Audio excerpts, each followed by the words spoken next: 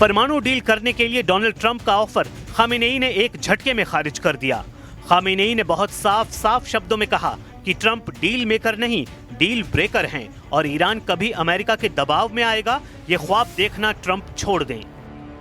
Gaza में 2 साल तक इजराइल की बमबारी पूरी दुनिया ने देखी है और अब भी देख रही है। गाजा में गिरने वाला हर Israeli bomb made in America है।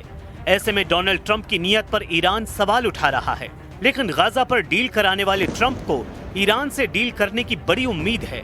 हालांकि अब खामेनेई ने ट्रंप के बढ़ते हुए हाथों को ऐसी ठोकर मारी है, उससे इजराइल भी चौंक गया है, क्योंकि अगर ईरान दबाव में नहीं होगा तो सबसे ज्यादा तपिश इजराइल को ही झेलनी पड़ेगी। If you look at the Middle East, I would say prior to us hitting Iran so hard, we could have never made that deal because you would have had a dark cloud over the Middle East when we took out their nuclear capability, which was one of the great military maneuvers of all time. It was flawless. You saw that. Donald Trump का यही अंदाज है जो उन पर यकीन करने वालों का हौसला डगमगा देता है। एक तरफ डोनाल्ड ट्रंप डील के लिए हाथ बढ़ाते हैं, लेकिन दूसरे हाथ में सामने वाले को धक्का देने का इरादा भी नजर आता है। ये बात ज़ेलेंस्की तो बार बार महसूस कर रहे हैं, जिन पर पुतिन से डील करने का दबाव है, क्योंकि ट्रंप भी बार बार कह रहे हैं कि अब यूक्रेन के बस की नहीं कि वो युद्ध जीते, इसलिए ईरान बहुत चौकन्ना है।